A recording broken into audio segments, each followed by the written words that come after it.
දැන් අප සූදානම් වන්නේ භෞතික විද්‍යා විෂය විභාග ප්‍රශ්න පත්‍රයේ සම්බන්ධයෙන් දැනගත යුතු කරුණු. එවත් නැත්නම් සිංහල මාධ්‍ය වැඩසටහනින් මතුවන කරුණු දෙමළ මාධ්‍ය සිසු දරුදරියන් වෙනුවෙන් ඉදිරිපත් කරන්නයි. ඒ සඳහා එම වැඩසටහන මෙහෙවීමට කොළඹ විශ්වවිද්‍යාලයේ භෞතික විද්‍යා අධ්‍යනාංශයේ මහාචාර්ය SRD රෝසා මහත්මයා තවදුරටත් රැඳී සිටිනවා.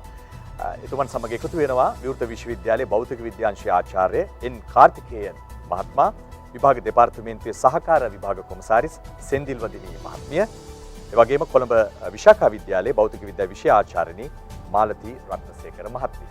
හොඳයි. සිසු දරුදරියනි, ගුරු ගෙදර අපේ පන්ති කාමරය සෑම විටම සෑම දරුවෙකුටම සමාන අධ්‍යාපනයක් ලබා දෙන්නටයි උත්සාහ කරන්නේ. එමනම් මේ වැඩසටහන දෙමළ මාධ්‍ය සිසු දරුදරියන්ට ඉතාම වැදගත් වැඩසටහනක් බවට පත් වේවි.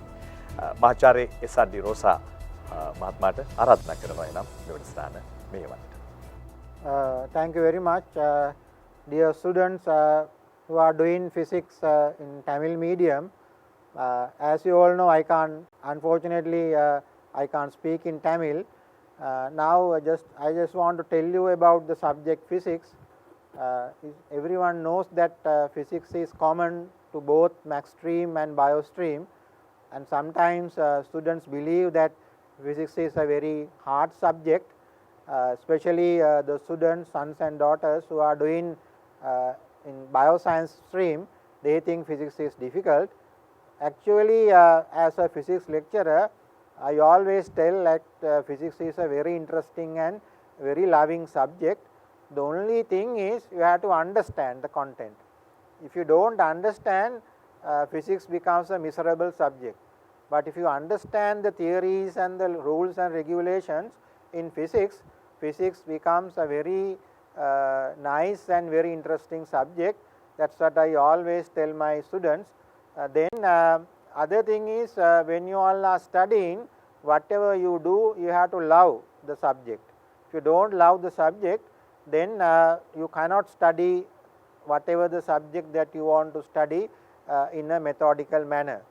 So I think all A-level students, I know they are under stress during these days. You all are not going to schools, or you are not going to tuition classes, but it's also a blessing because you all are staying at home and you have now ample time to study.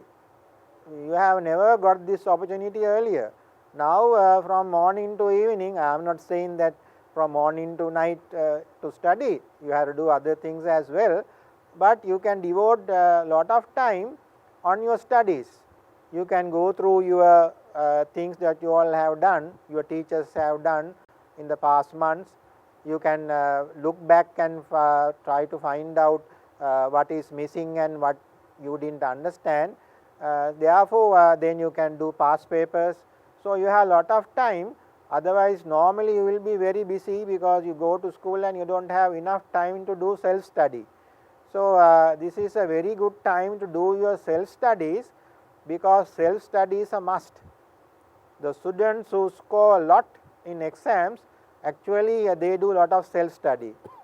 You have to learn from your teachers, but if you don't do your work at home, you can't achieve good marks.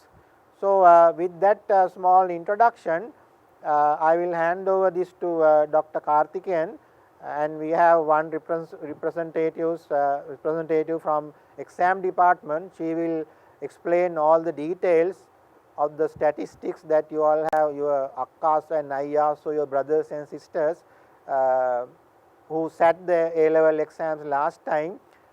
So she will explain the details and the statistics, how you have fared in MCQs and selection of questions. Then after that we can discuss each and every question in detail. So over to you, Dr. Karthikeyan. நன்றி பேராசிரியர் ரோசா அவர்களே. வணக்கம் மாணவர்களே. இன்றைய தினம் இயற்பியல் பாட சம்பந்தமாக சில பயனுள்ள தகவல்களை உங்களுடன் நாங்கள் கலந்துரையாடலாம் என்று இங்கு கூடியுள்ளோம். குறிப்பாக இன்றைய சூழ்நிலையில் நாம் வீட்டுக்குள்ளேயே இருந்து படிக்க வேண்டிய ஒரு சூழல் ஏற்பட்டுள்ளது. இது சில மாணவர்களுக்கு சில வேளை அவர்களுடைய நாளாந்த இதுவரை காலமும் செய்து வந்த ஒரு வாழ்க்கை நடைமுறையிலிருந்து ஒரு வேறுபட்ட நடைமுறையாக இருக்கலாம். இருந்தாலும் இது உங்களுக்கு கிடைத்த ஒரு அரிய சந்தர்ப்பமாக நீங்கள் பயன்படுத்த வேண்டும். இதை போன்ற ஒரு சந்தர்ப்பம் முன்னெடுப்பதும் வேறு ஒருவருக்கும் கிடைத்ததில்லை என்று கூட கூறலாம். இந்த சந்தர்ப்பத்தை நீங்கள் நிச்சயமாக வீட்டில் இருக்கும்போது உங்களுக்கு நிறைய ஓய்வு நேரங்கள் கிடைக்கும். அந்த சந்தர்ப்பத்தில் நீங்கள் நிறைய படிக்கலாம். வரப்போகும் காபோத உயர்தர பரீட்சைக்கு தேவையான பாடவிதானங்களை நீங்கள் சுயமாக வீட்டிலிருந்து படிப்பது மிகவும் நல்லது. ஒரு விடயத்தை நீங்கள் கவனத்தில் கொள்ள வேண்டும். சுயமாக படித்தல் என்பது ஒரு மிக முக்கியமான ஒரு திறமை. எனவே இந்த சந்தர்ப்பத்தை பயன்படுத்தி அந்த திறமையை வளர்த்து கொண்டீர்கள் என்று சொன்னால் உங்கள் ஆயுள் வரைக்கும் நீங்கள் பல்வேறு விடயங்களை நீங்களாகவே கற்று தேர்ந்து ஒரு சிறந்த கல்விமானாக வெளிவர முடியும். குறிப்பாக இந்த இயற்பியல் பாடத்தை பொறுத்தவரையில் சில மாணவர்களுக்கு ஒருவித மனப்பயம் ஏற்படுவது வழமை என்று கேள்விப்படுகிறோம். குறிப்பாக உயிரியல் பாடத்துறை, அந்த உயிரியல் ஸ்ட்ரீம் அதிலே படிக்கக்கூடிய மாணவர்கள் பௌதிகவியலில் கூட கணித பகுதிகள் இடம்பெறுகின்றன. அப்படி ஒன்று ஆரம்பத்திலேயே ஒரு மனபயத்தை அல்லது ஒரு மனோபயம் உருவாக்கப்பட்டுள்ளது. இந்த விடயத்திலிருந்து நீங்கள் வெளிவர வேண்டும். ஏனெனில் ஒரு பௌதிகவியல் ஆசிரியராக நான் கூறக்கூடியது, இந்த பாடம் மிகவும் ஒரு பயனுள்ளதும் ஆர்வமாக படிக்கக்கூடிய, ஆர்வத்தை தூண்டக்கூடிய ஒரு பாடமாகும். இதிலே நீங்கள் கவனத்தில் கொள்ள வேண்டிய ஒரு விடயம், அந்த கோட்பாடுகள், பௌதிகவியல் கோட்பாடுகள், அதில் இருக்கக்கூடிய விதிமுறைகள், தத்துவங்கள், இவற்றை விளங்கிக் கொள்ள முயற்சி கொள்ள வேண்டும். அதை நீங்கள் விளங்கி கொண்டு விட்டீர்கள் என்றால் அதற்கு பிறகு அது வாழ்நாள் முழுக்க உங்களுடனேயே அந்த விளங்கி கொண்ட விடயங்கள் இருக்கும். அவற்றை உங்களை சூழ நடக்கக்கூடிய விடயங்களில் கூட நீங்கள் காணலாம், அவதானிக்கலாம். அது மட்டுமல்ல, நாளாந்த வாழ்க்கையில் இந்த பௌதிக பாடத்தில் நீங்கள் பெற்ற அந்த அறிவு, அதன் ஊடாக நீங்கள் பெற்ற சில திறன்கள் உங்கள் நாளாந்த வாழ்க்கையை மிக சிறப்பாக அமைக்க உதவும். எனவே இந்த பௌதிகவியல் பாடத்தை பார்த்து நீங்கள் பயப்பட வேண்டியதில்லை. ஒரே ஒரு விடயம் நான் முதல் கூறியது போல் திரும்ப கூற விரும்புகின்றேன். அதை விளங்கி படித்து கொள்ளுங்கள். நீங்கள் படிக்கக்கூடிய ஒவ்வொரு சொல்லும், அதில் வரக்கூடிய அந்த சிறப்பு சொற்கள், டெக்னிக்கல் டேர்ம்ஸ் என்றது, அதனுடைய கருத்துக்களை விளங்கி கொண்டீர்கள் என்று சொன்னால் அதற்கு பிறகு மிக சுலபமான ஒரு பாடமாக இது மாறிவிடும். எனவே மாணவர்களே, இந்த கிடைத்திருக்கக்கூடிய இந்த சந்தர்ப்பத்தை நீங்கள் மிகவும் பயனுள்ளதாக பயன்படுத்தி ஒரு சிறந்த பெறுபேறுகளை வரும் பரீட்சையில் பெற வேண்டும் என்பதை நோக்கமாக கொண்டு இன்று இந்த நிகழ்ச்சியை நாங்கள் ஏற்பாடு செய்து நடத்தி கொண்டிருக்கின்றோம். அடுத்ததாக, கடந்த வருடம் நடந்த அந்த காப்போத உயர்தர பரீட்சை இயற்பியலில் மாணவர்கள் பெற்ற பெறுபேறுகள், அவற்றை இலங்கை பரீட்சைகள் திணைக்களம் ஒவ்வொரு வருடமும் ஆய்வது, ஒரு புள்ளி விபரவியல் ரீதியாக ஆராய்ந்து அதில் பல பயனுள்ள விவரங்களை வெளிப்படுத்துவது வழமை. அது சம்பந்தமான அந்த விவரங்களை நீங்கள் இலங்கை பரீட்சைகள் திணைக்களத்தினுடைய இணையதளத்திற்கு சென்றீர்கள், அங்கிருந்து நீங்கள் பெற்றுக்கொள்ள முடியும். மிக மிக பயனுள்ள ஒரு ஆய்வை அவர்கள் செய்து கொண்டிருக்கின்றார்கள். கடந்த வருடம், குறிப்பாக 2019ஆம் ஆண்டு நடந்த அந்த பரீட்சையில் மாணவர்களுடைய தேர்ச்சிகள், அவர்கள் எத்தனை மாணவர்கள் பங்கு கொண்டார்கள், அவர்களுடைய தேர்ச்சி எப்படி இருக்கின்றது, எப்படிப்பட்ட விடயங்களில் அவர்கள் சராசரியான மதிப்பை பெற்றுக்கொண்டார்கள், எப்படிப்பட்ட விடயங்களில் நல்ல மதிப்பெண்களை பெற்றுக்கொண்டார்கள் என்ற விடயங்களை உங்களுக்கு சொல்வதற்காக இலங்கை பரீட்சைகள் திணைக்களத்திலிருந்து திருமதி வதனி செந்தில்நாதன் அவர்கள் இங்கே இருக்கின்றார். திருமதி வதனி அவர்களே, நீங்கள் நான் குறிப்பிட்ட சில விடயங்களை பற்றி சிறு விளக்கத்தை இந்த மாணவர்களுக்கு வழங்குங்கள். அனைவருக்கும் வணக்கம். கடந்த வருடம் வருடம் கல்வி பொதுத்தராதர பத்திர உயர்தர பரீட்சையில் பௌதிகவியல் பாடத்தில் தோற்றிய பரீட்சார்த்திகளின் எண்ணிக்கை 78,975 ஆகும். இவர்களில் 57,550 மாணவர்கள் பௌதிகவியல் பாடத்தில் சித்தி அடைந்துள்ளனர். அதனை சதவீதத்தில் கூறுவோமாயின் 72.87% பௌதிகவியல் பாடத்தில் சித்தி பெற்றுள்ளனர். இங்கு பொதுவாகவே ஏற்கனவே இங்கு கூறப்பட்டது போல பௌதிகவியல் பாடம் என்றால் சற்று கடினமான பாடம் என்ற மனப்பாங்கு மாணவர்களிடையே காணப்படுகின்றது. இப்பொழுது இந்த நிகழ்ச்சியில் நாங்கள் இப்பரீட்சைக்கு நீங்கள் வெற்றிகரமாக முகம் கொடுப்பதற்கும் சிறந்த பெறுபேற்றை அடைவு மட்டத்தை பெற்றுக்கொள்வதற்கும் பாடவிடயம் எவ்வளவு முக்கியமானதோ, அதாவது பாடவிடயத்தை கற்று அதில் உள்ள எண்ணக்கருக்களை சரியாக விளங்கிக் கொள்ளுதல் எவ்வளவு முக்கியமானதோ, அதே போன்று பரீட்சையின் போது அந்த பரீட்சை எழுதும் தருணத்தில் நீங்கள் கடைபிடிக்க வேண்டிய அல்லது கவனத்தில் கொள்ள வேண்டிய விடயங்கள் பற்றியும் நாங்கள் இங்கு ஆராய உள்ளோம். அதன்படி முதலாவதாக நாங்கள் பௌதிகவியல் வினாத்தாள் கட்டமைப்பை நோக்கும் போது 2 பத்திரங்களை கொண்டது பௌதிகவியல் வினாப்பத்திரம். பத்திரம் 1இல் 50 பல்தேர்வு வினாக்கள் காணப்படுகிறது. அந்த 50 பல்தேர்வு வினாக்களையும் கட்டாயமாக செய்தல் வேண்டும். அதற்காக ஒதுக்கப்பட்டுள்ள நேரம் 2 மணித்தியாலங்கள். அதே போன்று பத்திரம் 2இல் A, B என 2 பகுதிகள் உள்ளடங்குகின்றன.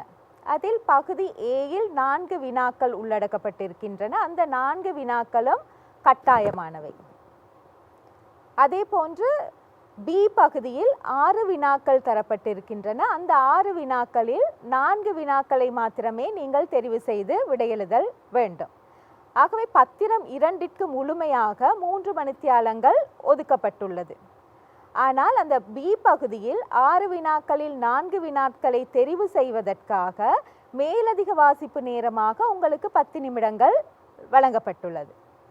இதில் முதலாம் பத்திரத்திற்கு மொத்தமாக 50 புள்ளிகள், 2ஆம் பத்திரத்திற்கு மொத்தமாக 50 புள்ளிகளும் ஒட்டுமொத்தமாக 100 புள்ளிகள் உங்களுக்கு வழங்கப்படும். இதில் பத்திரம் 1இல் நீங்கள் 47 வினாக்களுக்கு சரியாக விடையளித்திருந்தால் உங்களுக்கு நேரடியாகவே 100க்கு 47 புள்ளிகள் கிடைக்கப்பெறும். அதே போல பத்திரம் 2ஐ எடுத்துக்கொண்டால் A பகுதியில் 4 வினாக்கள் தரப்பட்டிருக்கின்றது.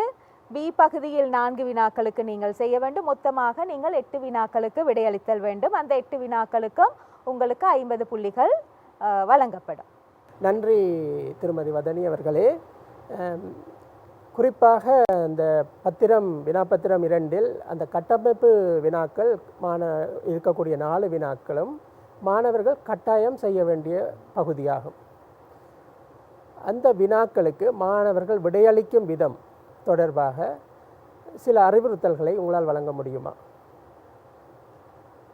பொதுவாக மாணவர்கள் வினாப்பத்திரங்களுக்கு விடையளிக்கும் போது சில தவறுகளை செய்வார்கள். அதாவது நான் பாட விடயம் தொடர்பான தவறுகளை இங்கு குறிப்பிடவில்லை. பொதுவாக பரீட்சையின் போது, அதாவது அவர்களுக்கு பாட விடயம் தொடர்பான அறிவு இருக்கின்ற சந்தர்ப்பத்திலும் கூட விடுகின்ற சில தவறுகளை நாங்கள் இங்கு உங்களோடு கலந்துரையாட இருக்கின்றோம். அதன்படி பார்க்கும் போது வினாப்பத்திரம் 1இல் உள்ள 50 வினாக்களுக்கும் நீங்கள் விடையெழுதும் போது முக்கியமாக நேர முகாமைத்துவம் என்பது மிகவும் முக்கியமானது. இதன்படி நீங்கள் ஒவ்வொரு வினாக்களுக்கும் படிப்படியாக விடையளித்து கொண்டு செல்லும் போது இடைநடுவே சில கடினமான வினாக்கள், உங்களுக்கு செய்ய கடினமான வினாக்களும் அகப்படக்கூடும். ஆகவே அதற்கு நீங்கள் சில வேளை கூடிய நேரம் செலவழிக்கவும் கூடும், அதிலேயே தங்கி இருக்கவும் கூடும். ஆனால் இந்த மாதிரியா இவ்வாறாக அந்த இடத்திலேயே தங்கி விடுவது அவ்வளவு பொருத்தமாக இருக்காது. நீங்கள் அது சற்று கடினமாக உங்களுக்கு தோன்றினால், அதற்கு கூடிய நேரம் நீங்கள் எடுக்க வேண்டி இருக்கும் என நினைத்தால் அதை கைவிட்டு அடுத்தடுத்த வினாக்களுக்கு நீங்கள் தொடர்ந்து விடையளித்து கொண்டு செல்ல வேண்டும். இதன் மூலம் உங்களுக்கு நேர முகாமைத்துவத்தை சரியாக பேணிக்கொள்ளவும் முடியும், உங்களது பதற்றத்தை தணித்து கொள்ளவும் முடியும் என நாங்கள் எண்ணுகின்றோம். பிறகு கடைசியாக நீங்கள் மீண்டும் அந்த கைவிட்ட வினாக்களுக்கு சென்று முயற்சித்து பார்த்து அதற்கு சரியாக விடையளிக்க எத்தனித்தல் உசிதமாக இருக்கும் என நாங்கள் நினைக்கின்றோம். அதே போன்று வினாப்பத்திரம் ஒன்றை எடுத்துக்கொண்டால் அதற்கு விடையளிப்பதற்காக உங்களுக்கு தனியாக ஒரு விடைப்பத்திரம் வழங்கப்படுகிறது. அந்த விடைப்பத்திரத்திலேயே நீங்கள் சரியான விடையை புல்லடியிட்டு காட்ட வேண்டும். அதை எவ்வாறு செய்வது என்பதை சரியாக அங்கு தரப்பட்டிருக்கின்ற அறிவுறுத்தல்களை வாசித்து நீங்கள் பின்பற்ற வேண்டும். அதன் போது அந்த நீங்கள் சரியான விடைக்கு புல்லடி இடும் போது கட்டாயமாக வினா இலக்கங்களை ஒப்பிட்டு பார்த்து அதில் நீங்கள் புல்லடியிட வேண்டும். ஏனெனில் சில வேளைகளில் நீங்கள் கைவிட்டு சென்ற வினாக்களுக்கும் நீங்கள் அதற்கு அடுத்த உள்ள வினாவின் விடைக்குரிய புல்லடிகளை இட்டு சென்றால் தொடர்ந்து உங்களுக்கு அனைத்து வினாக்களுக்கும் பிழையான விடையை கொடுக்கக்கூடிய ஒரு நிலை உருவாக்கிவிடும் அது. ஆகவே நீங்கள் அந்த விடயத்தில் மிகவும் கவனமாக இருக்க வேண்டும். வினாப்பத்திரத்தில் உள்ள வினா இலக்கங்களோடு ஒப்பிட்டு விடைப்பத்திரத்தில் உள்ள வினாக்களுக்கு அதாவது விடைப்பத்திரத்தில் உள்ள வினா இலக்கங்களுக்கு நேரே சரியாக நீங்கள் புல்லடிகளை இட வேண்டும்.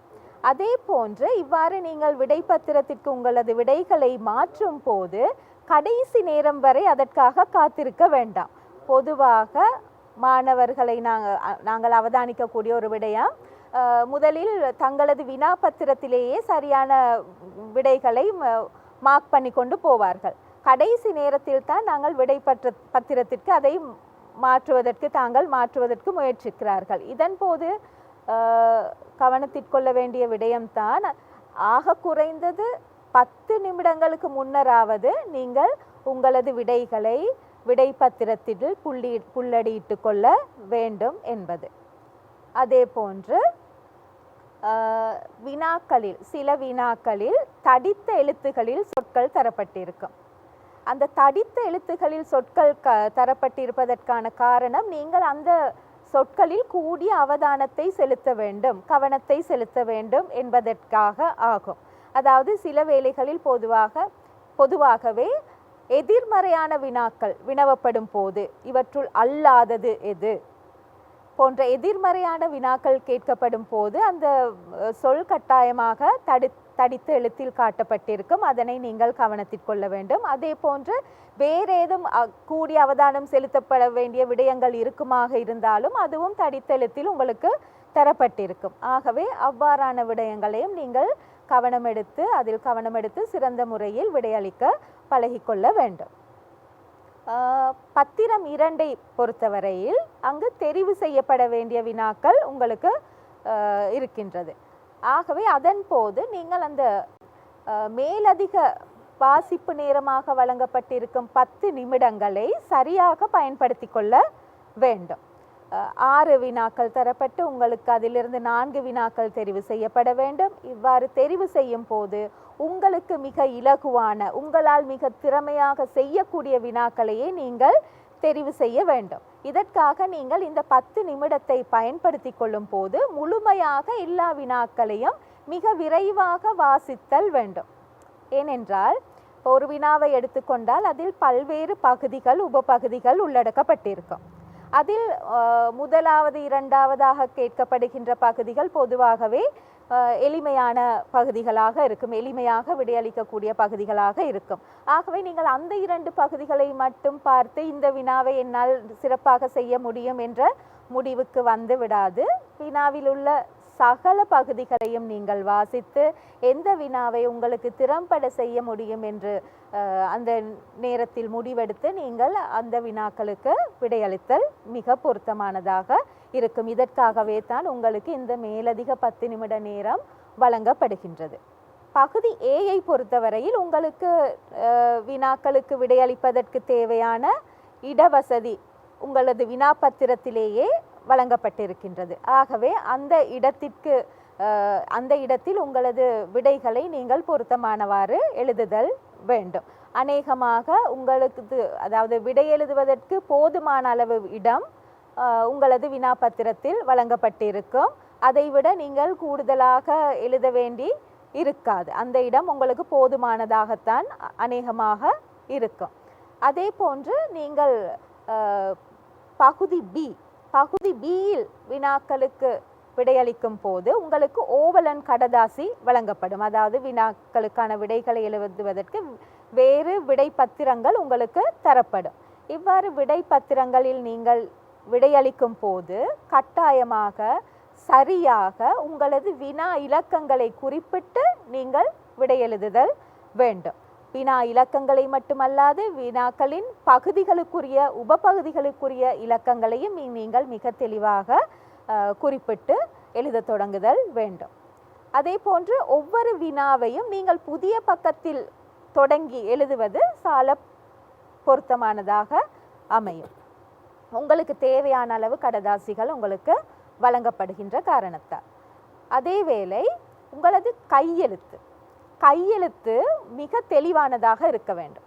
இலக்கங்கள் எழுதும் போதும் சில சமன்பாடுகளை எழுதும் போதும் உங்களது கையெழுத்துகள் மிகவும் தெளிவானதாக இருக்க வேண்டும். அழகானதாக இருக்க வேண்டும் என்ற அவசியம் இல்லை. ஆனால் மிகவும் தெளிவானதாக இருந்தால் உங்களுக்கு புள்ளிகள் அதாவது என்ன எழுதியிருக்கிறீர்கள் என்று புரியாமல் நீங்கள் அதாவது புள்ளிகளை தவறவிடக்கூடிய சந்தர்ப்பங்களை நீங்கள் தவிர்த்து கொள்ளலாம். அதே போன்று கேட்கப்பட்ட வினா என்னவோ அதற்கு பொருத்தமாகத்தான் நீங்கள் என்ன செய்ய வேண்டும், விடை எழுத வேண்டும். அதைவிட கூடுதலான விடயம் உங்களுக்கு தெரிந்திருக்கும் பட்சத்தில் அவற்றையும் சேர்த்து நீங்கள் எழுத முயற்சிப்பீர்களானால் உங்களால் உங்களது நேர முகாமைத்துவத்தை சரியாக கடைபிடிக்க முடியாது போகும். ஆகவே நீங்கள் அந்த விடயத்திலும் முக்கியமாக கவனம் செலுத்துதல் வேண்டும். இந்த சந்தர்ப்பத்தில் அந்த வினாவின் வினை அடிகள் உங்களுக்கு முக்கியமாக பயனுள்ளதாக அமையும். அதாவது தருக, குறிப்பிடுக என கேட்கும் போது நீங்கள் நேரடியாக அதனை குறிப்பிட வேண்டும். சுருக்கமாக விளக்குக அல்லது விளக்குக போன்ற சந்தர்ப்பங்களில் உதாரணங்களோடு விளக்குக போன்ற சந்தர்ப்பங்களில் உங்களது விடை எவ்வாறு அமைய வேண்டும், எவ்வாறு அதற்கு உங்களது விடை அதாவது மிக நீண்ட விளக்கம் கொடுக்க வேண்டுமா அல்லது சுருக்கமாக விளக்க வேண்டுமா என்றதை பொறுத்து உங்களது விடை அமைதல் வேண்டும். அதே போன்று நீங்கள் வினாக்களுக்கு விடை அளிக்கும் போது ஒவ்வொரு வினாவையும் தெளிவாக வாசிக்க வேண்டிய நிலை அதாவது தெளிவாக வாசித்து அதன் எண்ணக்கருக்களை சரியாக புரிந்து கொண்டு அதற்கு விடையெழுத இப்பொழுதிருந்தே நீங்கள் இந்த வீட்டில் இருக்கும் இந்த சந்தர்ப்பத்தில் பழகிக்கொள்வீர்களானால் உங்களுக்கு அது மிக சிறந்த பயிற்சியாக அமையும், பரீட்சையை இலகுவாக முகம் கொடுப்பதற்கு. இதை தவிர நீங்கள் இப்பொழுது வீட்டில் இருக்கின்ற இந்த சந்தர்ப்பத்தில் கடந்த கால வினாப்பத்திரங்களில் நீங்கள் கூடுதலாக பயிற்சி பெற்றீர்களானால், அதாவது இங்கு கடந்த கால வினாப்பத்திரங்களில் பயிற்சி செய்வது என்பது உங்களது நேர முகாமைத்துவத்தை சிறந்த முறையில் பேணுவதற்கு பரீட்சையின் போது மிகவும் உதவியாக அமையும் என்பதில் எந்த சந்தேகமும் இல்லை. முக்கியமாக பௌதிகவியல் பாடத்தில் நேர முகாமைத்துவம் தான் அநேகமான மாணவர்களுக்கு பிரச்சனையாக இருக்கின்றது என்பதை நாங்கள் உணர்ந்துள்ளோம். சில பயனுள்ள தகவல்களை திருமதி வதனி அவர்கள் கூற கேட்டீர்கள் மாணவர்களே. அத்துடன் இந்த பௌதிகவியல் பாடத்தில் மாணவர்கள் ஒரு வளமையாக விடக்கூடிய சில தவறுகளை பற்றி நான் கூறலாம் என்றிருக்கின்றேன். இதை பற்றி சுருக்கமாகத்தான் கூறப்போகின்றேன். முக்கியமாக அந்த சமன்பாடுகளில் பிரதியிட்டு அவற்றை அடுத்த படிமுறைக்கு கொண்டு செல்லும் போது நிறைய மாணவர்கள் தவறுவிட்டு புள்ளிகளை இழக்கிறார்கள். அதே நேரம் அந்த இலக்கங்களின் எண்ணிக்கை 10 அடுக்கிலே என்ன இலக்கம் இருக்கின்றதோ அது சில நேரம் அடுத்த படிமுறைகளுக்கு போகும்போது தவற விடுகின்றார்கள். அதுக்கு ஒரு காரணம் திருமதி வதனி சொன்னது போல் அவர்களுடைய கையெழுத்தே தெளிவாக அவர்களுக்கே புரியாத நிலையில் 13 என்று இருப்பதை அடுத்த படிமுறைக்கு கொண்டு போகும்போது 18 என்று எழுதக்கூடிய மாணவர்களும் இருக்கின்றார்கள். ஸோ இந்த விடயத்தில் நீங்கள் ஒரு கூடிய கவனம் செலுத்தினால் தேவையில்லாமல் ஒரு அநியாயமாக புள்ளியை இழப்பதை தவிர்த்து கொள்ளலாம். அடுத்தது அந்த அலகுகள் பற்றி கூடிய கவனம் செலுத்த வேண்டும். ஒரு அலகு முறையிலிருந்து இன்னொரு அலகு முறைக்கு மாற்றும்போது அதிலே தவறுவிடும் மாணவர்கள் மிக அதிகம். தொடர்ந்து இலங்கை பரீட்சைகள் திணைக்களம் கடந்த வருடம் மாணவர்கள் பெற்ற பெறுபேறுகளை ஆராய்ந்துள்ளார்கள். புள்ளி விவர ரீதியாக அவற்றை சற்று சுருக்கமாக விளக்க முடியுமா? இங்கு வினாபத்திரம் ஒன்றிற்குரிய இலகு சுட்டிகள் இந்த வரைபில் உங்களுக்கு காட்டப்பட்டுள்ளது. இதில் நீங்கள் பார்த்தீர்களேயானால் 2ஆம் வினாவிற்கான இலகு சுட்டி 0.8 அன்னளவாக 0.8 என காட்டப்பட்டுள்ளது. அதன்படி இதன் கருத்து என்னவெனில் 2ஆம் வினாவிற்கு விடையளித்த மாணவர்களுள் 80% மாணவர்கள் சரியாக விடையை தெரிவு செய்துள்ளனர் என்பதாகும். ஆகவே இந்த இலகு சுட்டி பெருமானங்கள் உயர்ந்த பெருமானங்களாக இருக்கும் போது அவ்வினாக்கள் மாணவர்களுக்கு இலகுவான வினாக்களாக அமைந்திருக்கின்றது என்பதையே இந்த வரைபின் மூலம் நாங்கள் பெற்றுக்கொள்ளக்கூடிய ஒரு தகவலாக அமைகின்றது. அதாவது இலகு சுட்டி பெருமானங்கள் அதிகமாக இருக்கும் போது அவ்வினாக்கள் மாணவர்களுக்கு இலகுவான வினாக்களாகவும், இலகு சுட்டி பெருமானங்கள் குறைவானவை மாணவர்களுக்கு கடினமான வினாக்களாகவும் அமைந்திருக்கின்றன. அதன்படி பார்க்கும்போது இங்கு ஒரு சில வினாக்களே மாணவர்களுக்கு இலகுவான வினாக்களாக அமைந்திருக்கின்றன. மற்றபடி பொதுவாக அநேகமான வினாக்கள் மாணவர்களுக்கு கடினமான வினாக்களாகவே அமைந்திருக்கிறதை இங்கு காணக்கூடியதாக இருக்கின்றது. ஆகவே நீங்கள் வீட்டிலிருந்து நிறைய பயிற்சிகளை செய்து நேர முகாமைத்துவத்தையும் பேணிக்கொண்டு இந்த மாதிரியான வினாபத்திரத்திற்கு நீங்கள் முகம் கொடுப்பீர்களே ஆனால் உங்களது இந்த அடைவு மட்டத்தை நீங்கள் மேலும் உயர்த்தி கொள்ளலாம் என்பதில் எந்த சந்தேகமும் இல்லை. அதே போன்று வினாபத்திரம் 2ஐ நோக்கும் போது அதில் முதலாவது வரைபில் காட்டப்பட்டிருக்கின்றது என்னவென்றால், நீங்கள் அதாவது கடந்த வருட பரீட்சார்த்திகள் எவ்வகையான வினாக்களை தெரிவு செய்திருக்கின்றார்கள், அதிகளவான மாணவர்கள் அதாவது எத்தனை சதவீதமான மாணவர்கள் எந்தெந்த வினாக்களை தெரிவு செய்திருக்கின்றார்கள் என்பதையே வரைவு 1 காட்டுகின்றது. இதில் முதல் 4 வினாக்களை நாங்கள் எடுத்துக்கொண்டால் அது கட்டாயமாக செய்யப்பட வேண்டிய வினாக்கள். ஆகவே 100% மாணவர்களும் அவ்வினாக்களுக்கு விடையளித்திருத்தல் வேண்டும். ஆயினும் கிட்டத்தட்ட ஒரு 2% மாணவர்கள் அந்த 4 வினாக்களிலும் உள்ள எந்த ஒரு பகுதிக்கும் விடையளிக்கவில்லை என்பதை இந்த வரைபிலிருந்து நாங்கள் அறிந்து கொள்ளக்கூடியதாக இருக்கின்றது. அதே போன்று பி பகுதியை எடுத்துக்கொண்டால் அதில் எந்தெந்த வினாக்களை மாணவர்கள் அதிகமாக தெரிவு செய்திருக்கின்றார்கள் என்பதையும் நாங்கள் இந்த வரைபிலிருந்து காணக்கூடியதாக இருக்கின்றது. அதே போல வரைவு 2வது வரைபை நீங்கள் நோக்கும் போது அங்கு காட்டப்பட்டிருக்கின்றது ஒவ்வொரு வினாவுக்கும் மாணவர்கள் பெற்ற புள்ளிகள். அதாவது முதலாவது வினாவை எடுத்துக்கொண்டால் அங்கு சிவப்பு நிற கட்டத்தால் காட்டப்பட்டிருக்கின்றது 0, அதாவது 0 தொடக்கம் 25%க்கு 0 தொடக்கம் 25க்கு இடையிலான புள்ளிகளை பெற்ற மாணவர்களின் சதவீதம் அங்கு காட்டப்பட்டிருக்கின்றது. அவ்வாறு ஒவ்வொரு நிறத்தில் உள்ள கட்டங்களாலும் மாணவர்கள் பெற்ற புள்ளிகளின் அதாவது மாணவர்கள் எந்த புள்ளி வீச்சுக்கிடையில் காணப்படுகின்றார்கள் என்பதை அந்த 2வது வரைவு உங்களுக்கு வெளிப்படுத்துகின்றது. அதன்படி அதாவது சிவப்பு நிற கட்டம் உயரமான சிவப்பு நிற கட்டங்கள் வினாவின் கடினத்தன்மையை உணர்த்தி நிற்கின்றது. அந்த வினாக்களுக்கு மாணவர்கள் குறைந்தளவான புள்ளிகளை பெற்றிருக்கின்றார்கள் என்பதை அது காட்டுகிறது. நன்றி. பகுதி 2இல்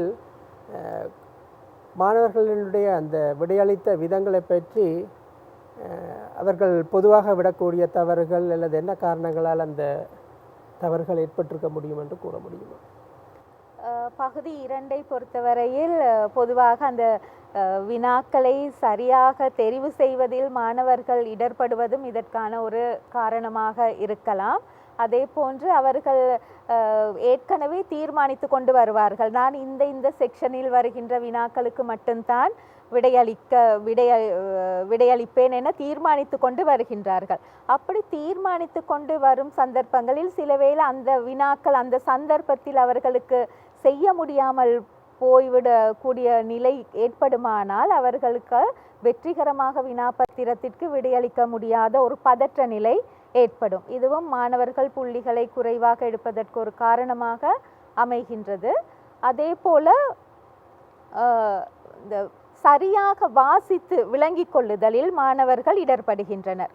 அதுவும் இந்த புள்ளிகளை பெற்றுக்கொள்வதற்கு ஒரு பிரச்சனையாக அமைகின்றது. தெளிவாக வாசித்து வினாக்களை புரிந்து கொண்டு எண்ணக்கருக்களை, அதாவது பௌதிகவியல் பாடத்தை பொறுத்தவரையில் எண்ணக்கருக்கள் என்பது மிகவும் முக்கியமானது.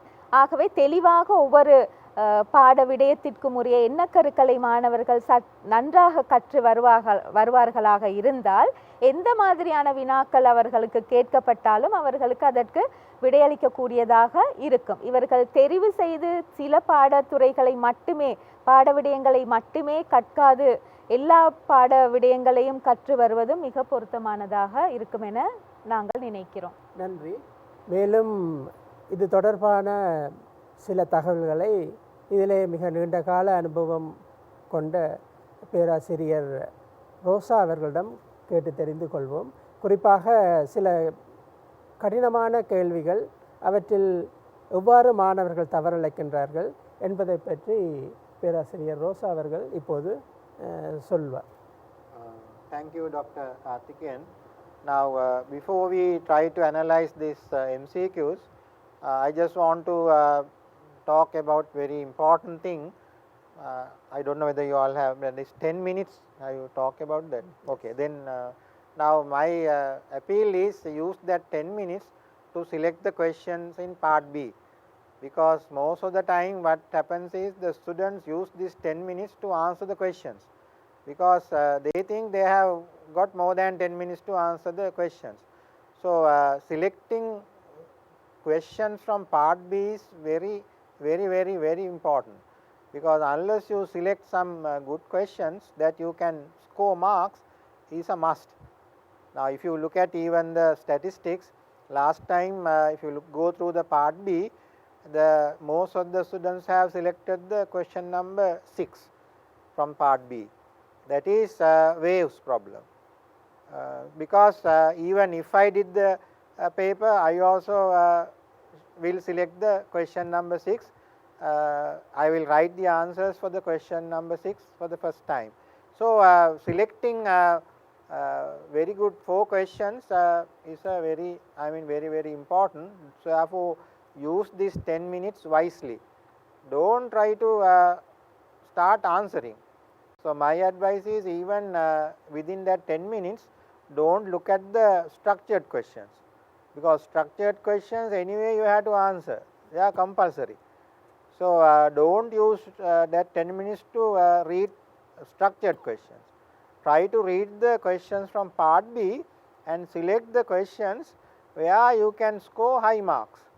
So that is one of the things that all the students should adhere, because if you do it wisely, then you can get good marks, because I know all the students want high marks. In our exams, all of you want to get A's and become engineers and doctors, right? You never want to become a scientist. So that is the major problem that we are having in Sri Lanka. So that is one of the important that I should tell you. So then when you come to this MCQ, from background you will see the facility indices of these MCQs.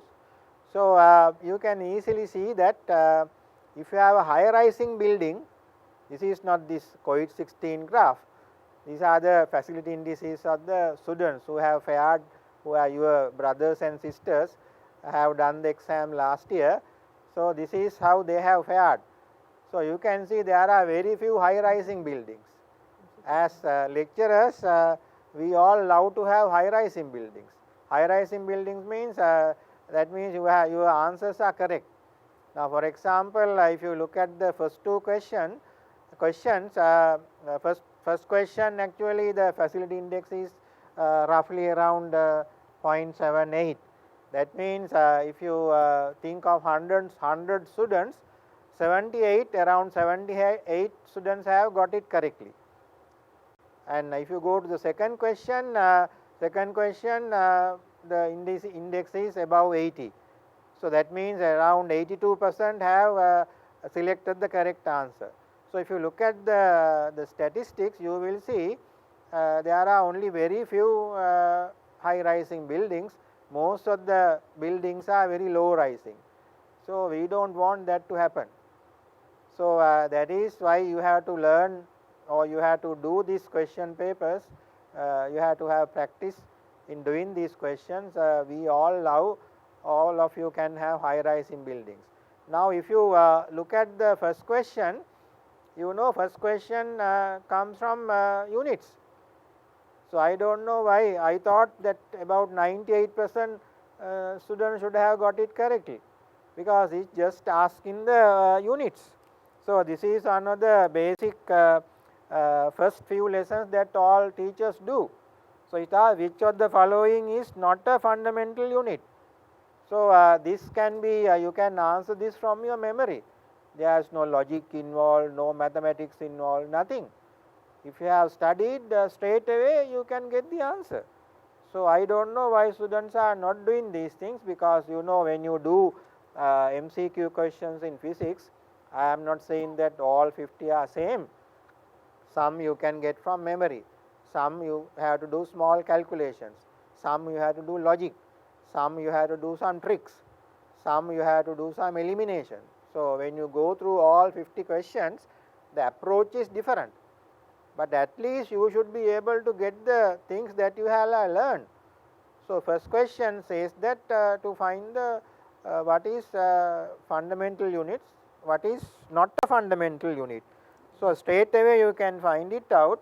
A meter is given, meter is a fundamental unit to measure the length. Then the correct answer is joule. Joule is a derived unit. Others are fundamental. Fundamental means you can't derive from anything, they are fundamental. So candela is the measurement, the unit that you measure the luminous intensity. Then capital K is Kelvin to measure temperature. Mole is the unit to measure amount of matter. So straight away you don't need even in 1 second. Within 1 second you can find the answer, joule. So, so therefore these questions actually is a pity that if you can't do these problems, actually there is something wrong. So you all have not studied properly, because this comes just from memory. ஆம் மாணவர்களே, பேராசிரியர் ரோசா அவர்கள் குறிப்பிட்ட விடயங்களை நான் சுருக்கமாக கூறுகின்றேன். முக்கியமாக ஒவ்வொரு வினாத்தாளிலும் உங்களுக்கு 10 நிமிடங்கள் மேலதிக நேரம் தரப்படுகின்றது.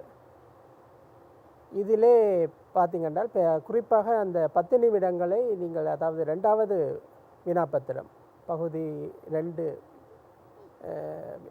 அதாவது பி பகுதியில் நீங்கள் விடையளிக்கும் போது அதிலே 10 கேள்விகள் இருக்கின்றன. அதிலே 4 கட்டமைப்பு வினாக்கள், அது நீங்கள் கட்டாயம் விடையளிக்க வேண்டும். மீதி 6 நீங்கள் 4 கேள்விகளுக்கு தான் விடையளிக்க வேண்டும். இந்த 10 நிமிடங்களை அந்த 6 வினாக்களில் எந்த வினாக்களுக்கு நீங்கள் விடையளிப்பதன் மூலம் கூடிய மதிப்பெண்களை பெற முடியும் என்று முடிவு செய்வதற்கு பயன்படுத்தினீர்கள் என்றால் அது உங்களுக்கு நிச்சயமாக ஒரு பெரும் உதவியாக அமையும். சில மாணவர்கள் அல்லது கணிசமான மாணவர்கள் அந்த 10 நிமிடத்தையும் தங்களுக்கு விடையளிப்பதற்கு தரப்பட்ட மேலதிக நேரம் என கருதி விடையளிப்பதிலேயே கவனத்தை செலுத்துகின்றார்கள். இதனால் அவர்கள் நிச்சயமாக புள்ளிகளை இழக்கிறார்கள். உங்களுக்கு தரப்பட்ட அந்த 10 நிமிடம் நிச்சயமாக நீங்கள் அவற்றை, அந்த வினாக்களை மிக விரைவாக ஆராய்ந்து எதற்கு விடையளிக்கலாம், இதை தவிர்க்கலாம் என்று முடிவு செய்வதற்கு பயன்படுத்துவது உங்களுக்கு கூடிய பலனை தரும் என்பது நமது அனுபவம். அடுத்தது இங்கே நாம் ஆராய்ந்த அந்த புள்ளி விவரங்களை பார்க்கும்போது குறிப்பாக அந்த முதலாவது கேள்வியை எடுத்துக்கொள்வோம். அந்த முதலாவது கேள்வியில் இந்த புள்ளி விவரத்தின்படி கிட்டத்தட்ட அன்னளவாக 80% மாணவர்கள் தான் சரியான விடையை அளித்திருக்கின்றார்கள். எப்போவுமே இந்த பௌதிகவியல் வினாப்பத்திரத்தில் முதலாவது கேள்வி அலகு சம்பந்தமாகத்தான் அமையும். இதில் எந்த மாற்றமும் எக்காலத்திலும் நடந்தது இல்லை. மிக அடிப்படையான ஒரு விடயம். இந்த கேள்வியை பார்த்தீர்கள் என்றால் பின்வரும் அலகுகளில் எது ஓர் அடிப்படை அலகன்று, அலகு இல்லை. அந்த விடைகளை பார்த்தீர்கள் என்று சொன்னால் அங்கே 5 விடைகள் தரப்பட்டிருக்கின்றன. ஒன்று மீட்டர், அடுத்தது ஜூல், அடுத்தது கண்டலா, அடுத்தது கெல்வின், அடுத்தது மோல். பார்த்தவுடனே உங்களுக்கு தெரியும் இதில் ஜூல் மட்டும்தான் இன்னொரு அலகுகளில் சேர்க்கை, இன்னொரு அலகுகளிலிருந்து பெறப்படுவது. மற்றதெல்லாம் அடிப்படை அலகுகள். உங்களுக்கு இதற்கு விடை அளிப்பதற்கு 1 செகண்ட் போதும். ஆனால் இந்த புள்ளி விவரங்களை பார்க்கும்போது நாங்கள் எதிர்பார்க்கிறோம், அதாவது 100% மாணவர்கள் அல்லது 98-99% மாணவர்களாவது இதுக்கு விடை அளித்திருக்க வேண்டும். மிக அடிப்படையான விஷயம். ஸோ ஆனால் 80% மாணவர்கள் இதை சரியாக செய்திருக்கார்கள் என்றும்போது அந்த மாணவர்கள் பௌதிகவியலை அடிப்படைகளை சரியாக படிப்பதில்லை, சரியாக விளங்கிக் கொள்வதில்லை, அல்லது சில விஷயங்களை மனதில் நிறுத்தி கொள்வதில்லை என்பது தெளிவாகின்றது. எனவே மாணவர்கள் இதுபோன்ற தவறுகளை விட வேண்டிய அவசியமில்லை. இவை மிகவும் சுலபமானவை. எனவே இவற்றில் நீங்கள் இதுபோன்ற விடயங்களில் கூடிய கவனத்தை நீங்கள் எடுக்க வேண்டும். தொடர்ந்து பேராசிரியர் ரோஸ் அவர்கள் வேறும் சில வினாக்கள் சம்பந்தமாக தனது கருத்துக்களை கூறுவார். So if you look at the easy questions, actually I have just counted above 50%, there are only about 10. So that means most of the questions for some reason students have found them difficult. So above 50% means if you 100 students, 50%, 50 has got it correct, only around 10 questions. So if you look at the second easy question is the second one, that gives you to find out the dimensions of capital G. So that facility index is above 80%, that is acceptable. So I think you all have to write a simple equation, F equals GMMO R squared, and then from that you can find the dimensions of G. There are very this type of similar questions in past papers. I mean, if you have done past papers, some of these questions you should be able to answer very easily. Now the first unit also, if you go through past papers 10-15 years, all these unit dimensions, these questions are more or less there. Maybe there is a small difference. So if you do this correctly, I don't see any reason why you all can't answer these questions. I can understand some difficult questions, maybe you can't answer, maybe bright students can answer those, but these simple questions you have to answer. Otherwise there is no point of studying over 2 years and then finally you come to the exam, and if you can't do these simple questions, what is the purpose of learning, and you all have wasted 2 years. So therefore my advice is these simple problems you have to answer directly. You should not take lot of time, because you will take about few seconds to do this, because you need some more time to attempt difficult questions. So easy questions you have to answer pata pata. I mean, I don't know how to talk in Tamil, but you have to answer them very quickly. So second question students have done fairly okay. Then the other question, easy question comes to be, when I look at it, question number 9. Question number 9 also students have done okay. That means it talks about this work done. If you go through the question paper, I think all the students who are sitting for this A-level this year, these past papers you should do. That's a must. So always I tell students, you can attempt the questions that your teachers are giving, but doing past papers is a must. So by this time, students should have attempted these questions. So now you have ample time. I hope you all have these past papers. If you don't have the past papers, even in the exam department website, you will find the past papers. You can download them. So therefore, nobody can say we don't have past papers. So try to download, or maybe your teachers also have given the papers. So try to do these things. So question number 9 also, it talks about object on the palm and your work done. So that also students have done well. Then the other question that students have done well is the number 16. 16 is about 2 rods connected together, and that type of problems also always they are in past papers. Always just go through. Actually, even if you look at the last year's paper, about 15, 16 questions are coming from past papers. So at least you should do that, if not anything else. So there are 2 rods connected to each other. So longitudinal waves is passed from one rod to the other one. So the velocities are given, speeds of the longitudinal waves are given. So you have to wavelength of in one rod is given, you have to find the wavelength in the other one. So you can just get the ratios and get it. So that also has becomes easy. Then the other question that you all have done good, in question number 18, that involves the capacitors. So if you go through that question, you can see there are different types of capacitor arrangements. Some are connected parallel, some are connected in series, and you have to find which connection or which assemble you can get the maximum energy. So I think you all know from your physics knowledge, when you connect capacitors in parallel, your effective capacitor increases, because connecting parallel means you have a lot of storage capacity. You can understand the common sense. If you want to store something, if you have different storage, you can store more. So when you have parallel combination, your capacitance, effective capacitance increases. Then if you want to get a higher EMF, you have to connect battery series. Even that you know from your common sense. Even if you have a torch battery, you know that, right? To get a maximum EMF, you have to connect in series.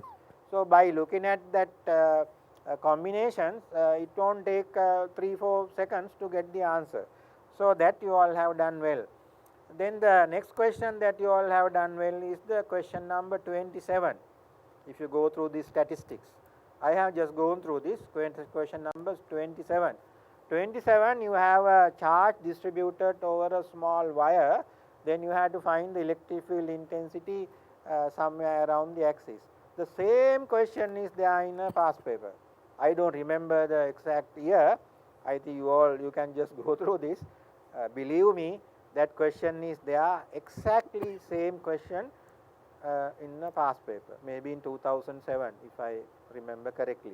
Maybe I am wrong, but just go through it. So that also you all have done well. So that means at least some students have done the past papers well. Then the last question that you all have done well is the question number 32.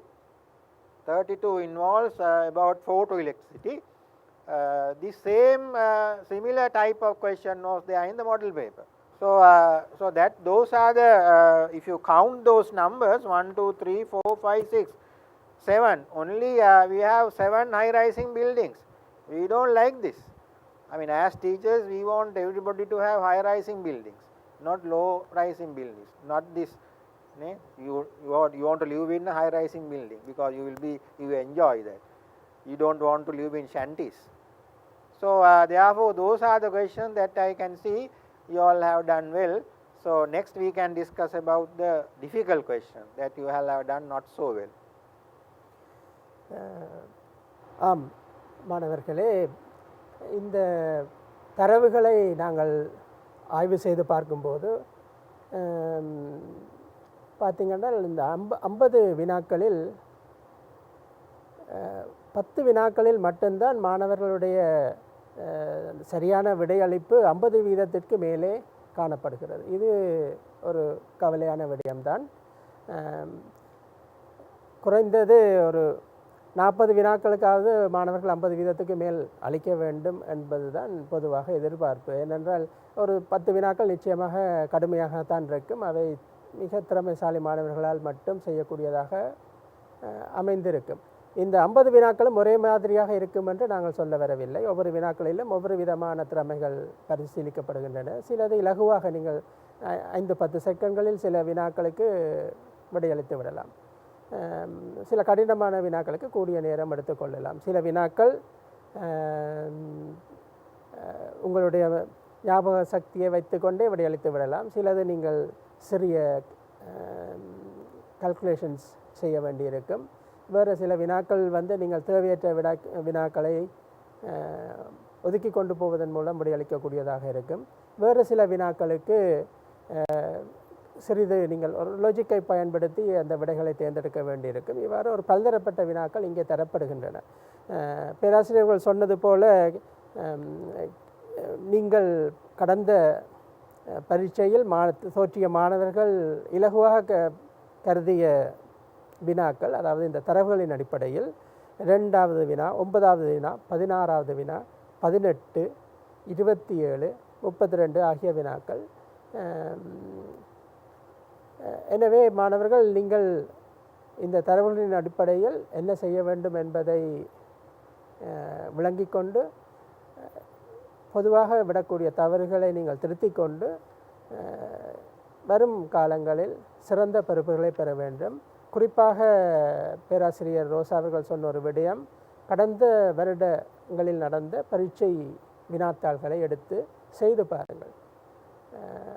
பல வினாக்கள் அதை ஒட்டி அதே வினாக்கள் திரும்ப வரவில்லை என்றாலும் அதை ஒட்டி அல்லது அதன் அடிப்படையில் அல்லது அதில் பிரயோகிக்கப்படுகின்ற அந்த கோட்பாடுகள் தத்துவங்களின் அடிப்படையில் தான் கேட்கப்படுகின்றன. எனவே இந்த பல்தேர்வு வினாக்களில் கூட நீங்கள் சிறந்த புள்ளிகளை பெறுவது ஒரு சவாலான விடயம் இல்லை. சற்று நீங்கள் முயற்சிக்க வேண்டும். இந்த ஓய்வு காலத்தை இப்போது உங்களுக்கு கிடைத்திருக்கக்கூடிய அந்த வீட்டில் இருக்கக்கூடிய அந்த சந்தர்ப்பை பயன்படுத்தி வரும் பரீட்சையில் ஒரு சிறப்பான பெறுபரை நீங்கள் பெற வேண்டும் என்று எதிர்பார்க்கின்றோம். இதைத் தொடர்ந்து சில கடினமான கேள்விகள் அதில் எப்படி மாணவர்கள் தவற விட்டார்கள் என்பதை நாம் பின்னர் ஆராய உள்ளோம். So then if you look at the difficult questions that you all had, if you go through from the first one, it comes to the fourth question. Fourth question actually the facility index is even less than 0.2. That means more than 80% got it wrong. So again that is also very strange. So this question 4 actually is related to the new section that we have introduced into the syllabus. So this is about these fundamental particles. So maybe I don't know, the students or teachers this message have not gone through. So maybe I'll ask Malathi why ඇයි මෙහෙම වුණේ ඇත්තට මේ fourth question එක මෙච්චර අමාරු වුණේ ඇයි ළමයින්ට මේ ළමයි ඇයි මේ කරේ නැත්තේ හරියට. මොකද මේක නිකන් දැනගෙන ඉන්න ඕන දෙයක්. ඒගොල්ලෝ කරා නම් මේක මේ වචන දෙකයි මේ 6 කියන ඉලක්කමයි ඇහිලවත් නැහැ කියන එක නේද සර් ළමයින්ට. එහෙම ඇහිලා හරි තිබ්බනම් ඒගොල්ලන්ට අමතක වෙන්න හේතුවක් නැහැනේ. මෙතන මුකුත් තර්කයක් මුකුත් නැහැ, නිකන් මතක තියාගෙන කියන්න විතරයිනේ තියෙන්නේ. ඒක නිසා ඒ කියන්නේ ළමයි ඉගෙනගෙන නැද්ද? එහෙම නැත්නම් ගුරුවරු ගන්නලා නැද්ද? ඒ දෙකම වෙලා තියෙනවා. ஆம் மாணவர்களே, அதாவது குறிப்பாக கடினமான கேள்விகள் வினாக்கள் என்று பார்த்து கொண்டு வரும்போது முதலாவது பக்கத்திலேயே கூட அந்த 4வது வினா ஒரு கடினமான வினாவாக அமைந்துள்ளதாக தரவுகள் சொல்கின்றன. அதாவது 80% மாணவர்கள் அதற்கு சரியான விடையை அளிக்கவில்லை. அந்த கேள்வியை பார்த்தீர்கள் என்றால் அது துணிக்கை பௌதிகவியலில் காணப்படும் சான்றுகளின்படி சடப்பொருட்கள் அந்த எத்தனை குவார்க்குகளால் ஆக்கப்பட்டவை என்ற ஒரு கேள்வி. அதற்கு இங்கே பதிலளித்த அந்த ஆசிரியர் கூறினார், இது ஒரு சின்ன இலகுவிலே ஞாபகம் வைத்திருக்கக்கூடிய ஒரு விடயம், அடிப்படையாக இருக்கக்கூடிய அந்த சில குவாக்களின் எண்ணிக்கையின் அடிப்படையில் இலகுவாக ஞாபகம் வைத்திருக்கக்கூடிய ஒரு விடயம். இதை கூட மாணவர்கள் செய்யவில்லை என்று சொன்னால் அது மாணவர்கள் விடும் தவறா அல்லது ஆசிரியர்கள் அதை சரியாக போதிக்கவில்லையா தெரியவில்லை என்று பேராசிரியர் அவர்கள் கூறினார். எனவே மாணவர்கள் நாங்கள் மேலும் சந்தர்ப்பம் கிடைக்கும் போது கடினமான வேறு சில வினாக்களை பற்றி பார்ப்போம். இன்று உங்களுக்கு வழங்கிய தகவல்கள் நிச்சயம் பயனுள்ளதாக அமையும் என நம்புகின்றோம். இத்துடன் இந்த நிகழ்ச்சியை நாங்கள் நிறைவுக்கு கொண்டு வருகின்றோம். ஆம் மாணவர்களே, இன்று நாங்கள் பல பயனுள்ள விஷயங்களை உங்களுடன் பரிமாறிக்கொண்டோம். இவற்றை நீங்கள் மிக கவனமாக செவிமடுத்து எந்த இடங்களில் தவறுகள் விடுகின்றீர்கள், எந்த இடங்களில் இலகுவாக விடையளித்து கூடிய மதிப்பெண்களை பெற முடியும் என்பதை இந்த விடுமுறையில் நீங்கள் வீட்டில் இருக்கும் காலத்தை பயனுள்ள முறையில் பயன்படுத்தி எதிர்வரும் பரீட்சையில் சிறந்த பெறுபேறுகளை நீங்கள் பெற்றுக்கொள்வீர்கள் என்று எதிர்பார்க்கின்றோம். அத்துடன் இந்த நிகழ்ச்சி தேசிய கல்வி நிறுவகம் அவர்களுடைய வெப் பேஜ் www.nie.lk என்ற தளத்தில் இன்றைய இந்த நிகழ்ச்சி தொடர்ச்சியாக இணைக்கப்படும், ஏற்றப்படும். அவற்றை நீங்கள் நேரம் கிடைக்கும் போதெல்லாம் எடுத்து பார்க்கலாம் அல்லது அவற்றை நீங்கள் டவுன்லோட் பண்ணி வீட்டிலே பொறுமையாக பார்க்கக்கூடிய வாய்ப்பு இருக்கின்றது. எனவே இன்றைய நிகழ்ச்சிகள் மிகவும் பயனுள்ளதாக அமையும் என்ற நம்பிக்கையுடன் உங்களிடமிருந்து விடைகின்றோம். நன்றி, வணக்கம்.